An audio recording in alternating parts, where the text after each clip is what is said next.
Sign here, dear. It's just a formality. Those were Andrew's words 5 years ago as he slid the prenuptial agreement across his mahogany desk, Mont Blanc pen gleaming in his manicured hand. I remember how he smiled. That confident, charming smile that had won me over at the charity gala where we'd met. You do trust me, don't you, Sophie? Of course I trusted him. I was 28, freshly graduated from my MBA program, and head over heels in love with one of Boston's most eligible bachelors. Andrew Hamilton was everything I'd dreamed of. Successful, brilliant, and seemingly devoted to me. Now, standing in that same office, watching him pack his designer briefcase with one hand while texting his secretary with the other, I wondered how I could have been so blind. It's nothing personal, Sophie, he said, not even looking up from his phone. Jessica and I, we just connect on a different level. You understand. Jessica, his 23-year-old secretary who'd started working for him 8 months ago, the one he'd insisted on hiring personally, despite her conspicuous lack of qualifications. And the prenup? My voice sounded distant, even to myself. That was your plan all along, wasn't it? Now he did look up, that familiar smirk playing across his face. Smart girl, always knew you were clever. He pulled a document from his desk drawer. 1 page, very clear. In the event of divorce, you get nothing. No alimony, no property rights, no shares in Hamilton Industries.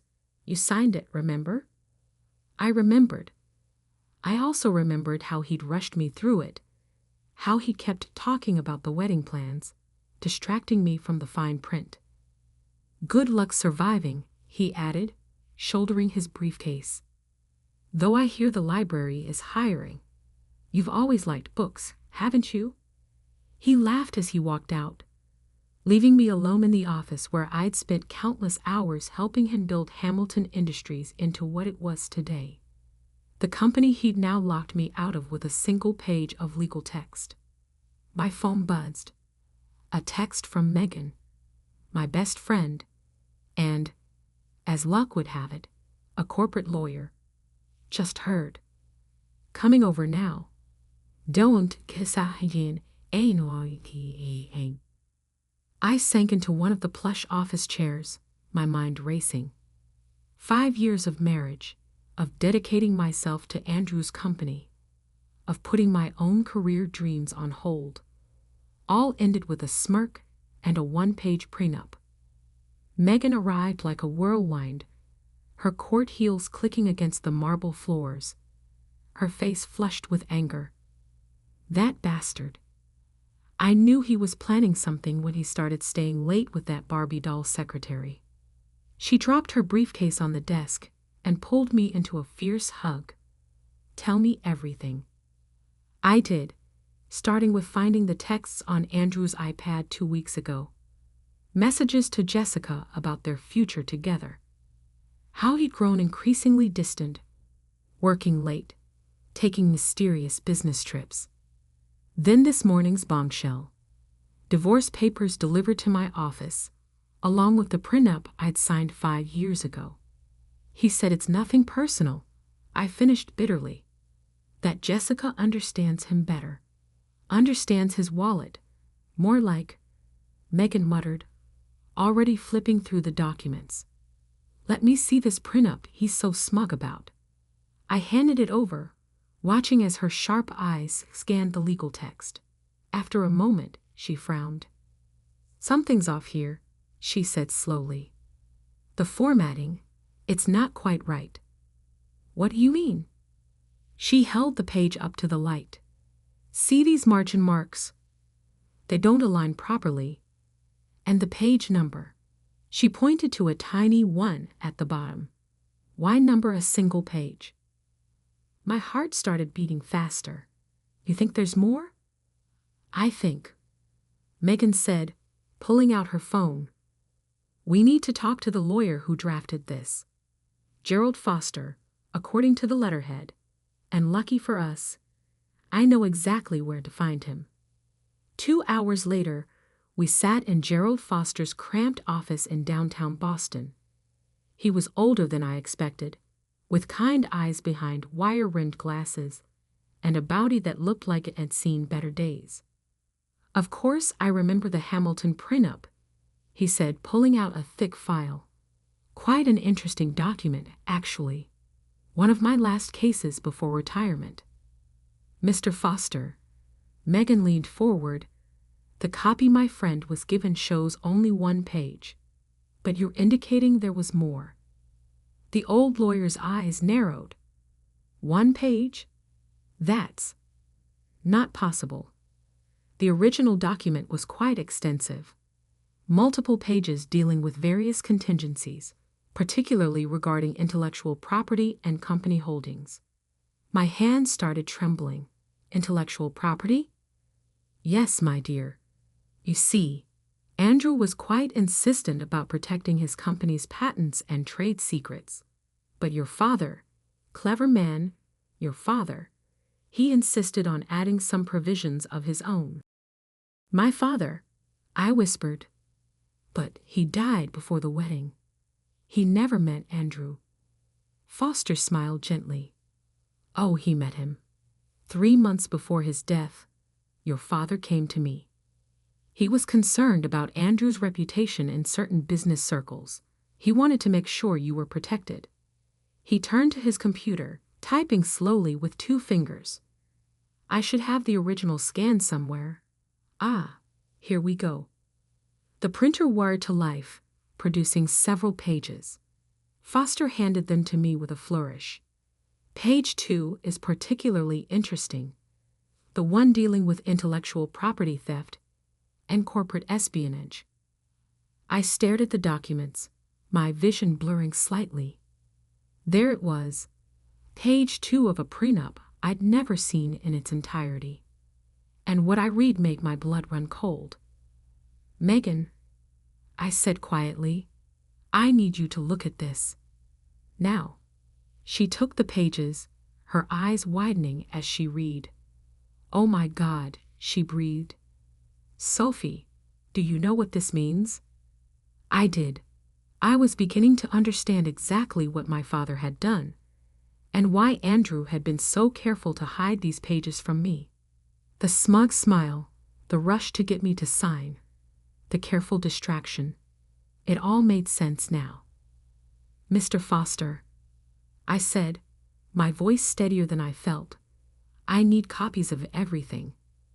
And then I need you to tell me exactly what my father said about Andrew Hamilton." The old lawyer's eyes twinkled. "My dear, I thought you'd never ask." The next few hours were a crash course in corporate law and my father's foresight. Thomas Bennett hadn't built a successful tech company by being naive. He'd seen something in Andrew that had worried him, something that had prompted him to add very specific clauses to the prenup. "Your father suspected Andrew was after more than just a marriage," Foster explained. "He'd heard rumors about corporate espionage, about stolen patents. He couldn't prove anything. But he wanted to protect me," I finished. "And his company's intellectual property." "Precisely. The second page of the prenup includes a clause that any intellectual property belonging to Bennett Technologies would remain solely under your control in the event of a divorce, including patents developed using Bennett Tech." Megan was practically bouncing in her seat.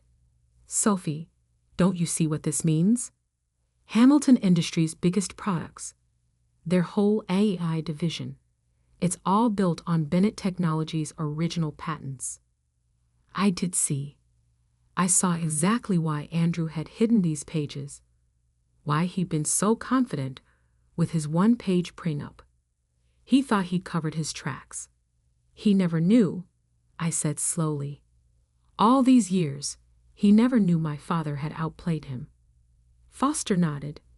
Thomas was very clear.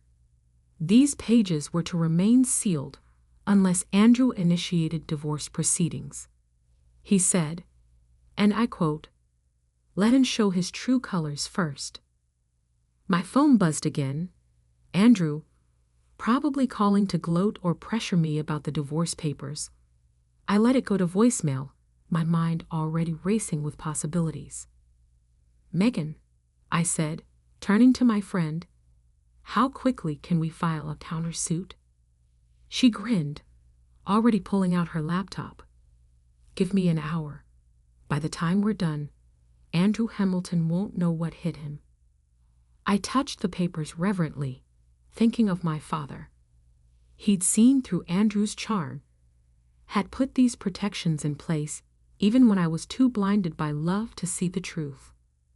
One more thing, Foster said, pulling out another file. Your father left this for you. Said to give it to you when the time comes. I think the time is now. The envelope he handed me was thick, sealed with my father's company logo. Inside was a USB drive and a letter in his familiar handwriting. My dearest Sophie, if you're reading this, then Andrew has shown his true nature. I'm sorry I won't be there to help you through this, but I've left you everything you need to protect yourself. My father's letter trembled in my hands as I continued reading. My dearest Sophie, if you're reading this, then Andrew has shown his true nature. I'm sorry I won't be there to help you through this, but I've left you everything you need to protect yourself. The USB drive contains proof of what I suspected: Andrew's systematic theft of Bennett Technologies patents. Email trails, modified code, timestamps that prove our technology was developed first. He thought he was clever, but he didn't count on me keeping backup servers running even after the company's sale. I know this will hurt, sweetheart. You loved him, and he betrayed that love. But you're stronger than you know. You're my daughter, and Bennett's don't break. We rebuild. Use this information wisely. And remember, sometimes the best revenge isn't revenge at all, but justice served cold and clean. All my love, Dad. Megan was already plugging the USB drive into her laptop, her eyes widening as she scrolled through the files. Sophie, she breathed. This is incredible. Your father documented everything. Every patent Andrew stole, every piece of code he modified. He knew, I said softly. Dad knew what Andrew was planning all along. And he left you the perfect weapon. Megan turned the laptop so I could see. Look at this. Emails between Andrew and his development team, discussing how to disguise the stolen Bennett tech. Timestamps proving your father's company developed these systems years before Hamilton Industries claimed them. My phone buzzed again. Another call from Andrew. This time, I answered, having second thoughts about the divorce. His smug voice made my skin crawl. Actually, I said calmly, I just had a fascinating meeting with Gerald Foster. Remember him? The lawyer who drafted our prenup? There was a slight pause. That old fool. What about him? He showed me something interesting. The full prenup. All the pages you conveniently forgot to show me 5 years ago. The silence on the other end was deafening. Sophie, he said finally, his tone carefully controlled. I don't know what you think you found, but page 2.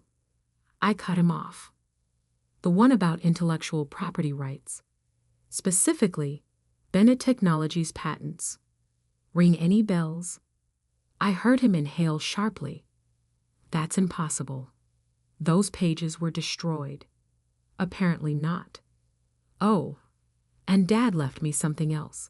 A USB drive full of proof that Hamilton Industries' entire AI division is built on stolen technology. My technology, according to the prenup you signed. You're bluffing. But I could hear the fear creeping into his voice. Am I? Check your email. Megan just sent you a sample of what we have. I'll give you an hour to call me back. I hung up, my heart pounding but my hands steady. Megan grinned at me. That was badass. He'll call his lawyers immediately, I said, starting to pace. Try to find a way around this. Let him try. Megan was already typing furiously. I'm filing for an emergency injunction right now. By tomorrow morning, Hamilton Industries won't be able to use any of their AI systems without risking massive penalties. It took Andrew exactly 43 minutes to call back. What do you want? His voice was tight with barely controlled rage. A meeting. Tomorrow morning, your office. Bring your lawyers. And Jessica too. She should hear this. Fine. 9 a.m. Oh, and Andrew? Don't try anything clever. The evidence is already in safe hands.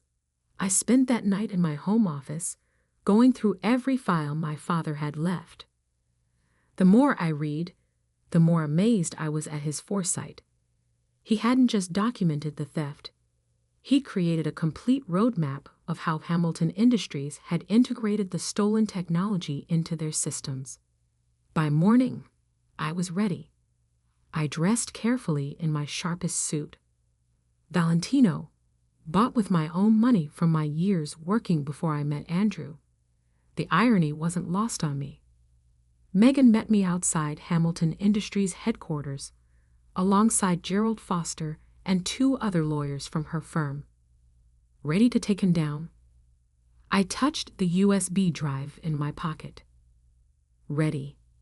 Andrew's executive conference room was full when we arrived. He sat at the head of the table, surrounded by his legal team. Jessica was there too, looking uncomfortable in a dress that was trying too hard to be professional. Let's make this quick, Andrew said, not bothering to stand. Whatever you think you have. Oh, I know exactly what I have, I interrupted, nodding to Megan. She started distributing folders to everyone in the room.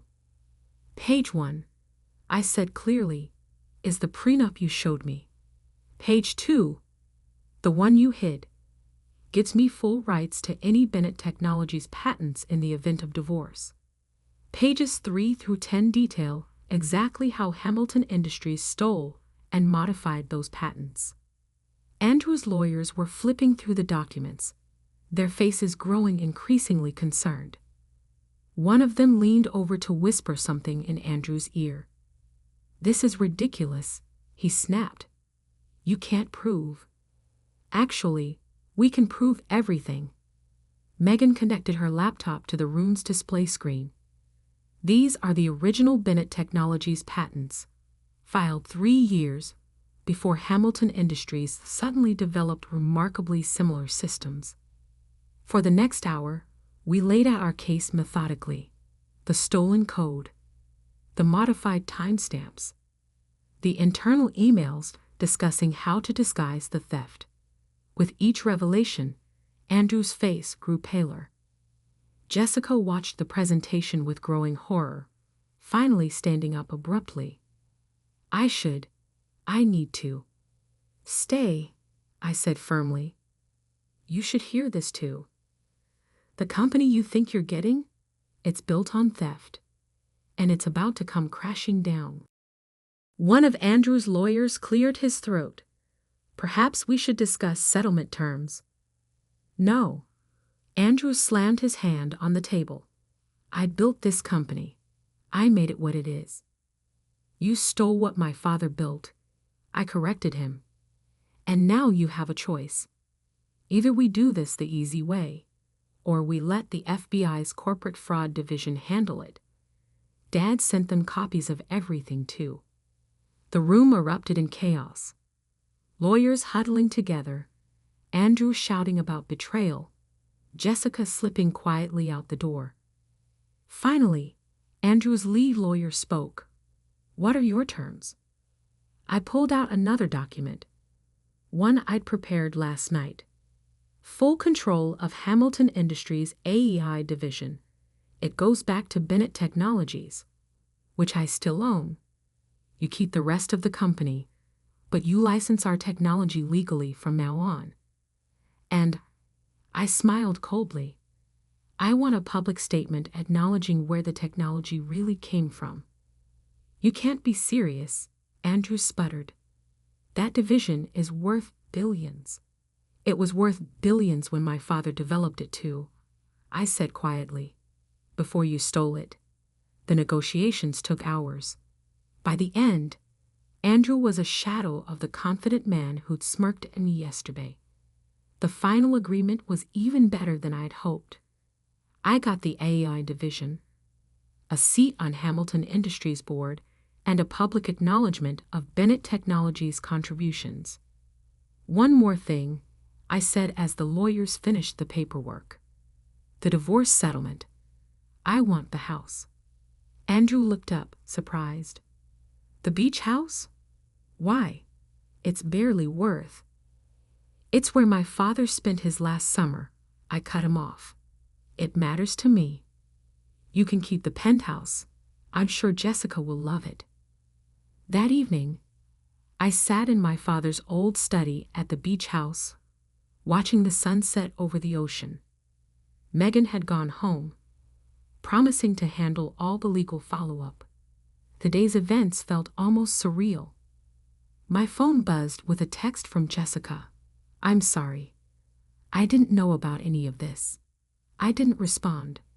She'd learn her own lessons about Andrew soon enough. Opening my laptop, I logged into the Bennett Technologies servers for the first time in years.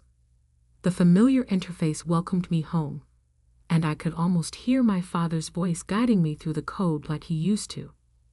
Another text came through, this one from Andrew. You'll regret this. You have no idea how to run a tech division. I smiled, thinking of all the nights I'd spent learning coding from my father, all the summers interning at Bennett Technologies before I met Andrew.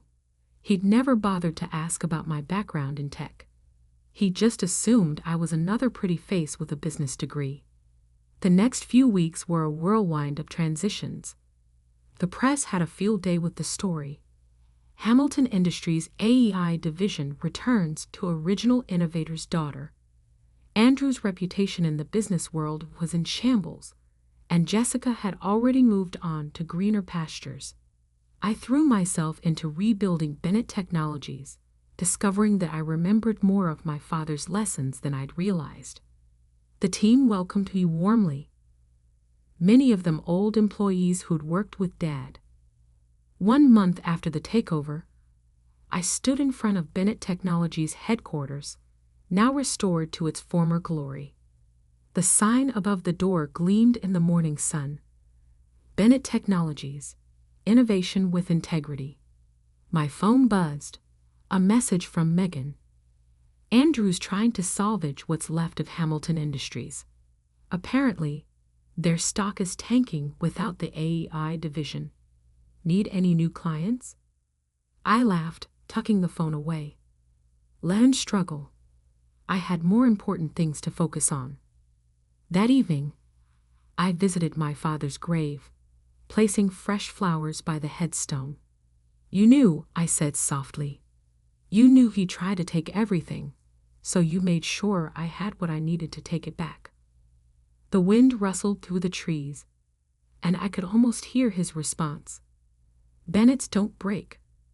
We rebuild. As I drove back to the beach house, I thought about everything that had happened. Andrew had thought he was destroying me, but he'd actually set me free. Free to reclaim my father's legacy, free to prove what I was capable of. My father's letter sat framed on my desk now, a daily reminder that sometimes the best revenge isn't revenge at all. It's justice, served exactly when it needs to be.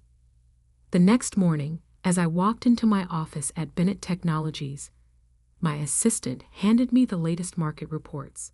Our stock was soaring.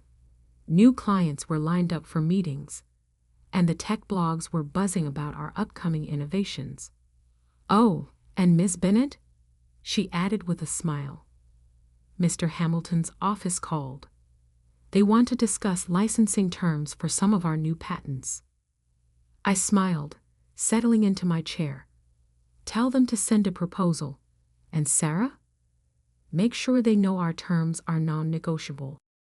Looking out over the city skyline from my office, my father's old office, I felt a deep sense of peace. Andrew had tried to take everything from me, thinking I was just a naive girl he could manipulate. Instead, he'd given me back everything I was meant to have all along. Sometimes I mused, the best hidden pages are the ones written in our own hearts, just waiting for the right moment to be revealed.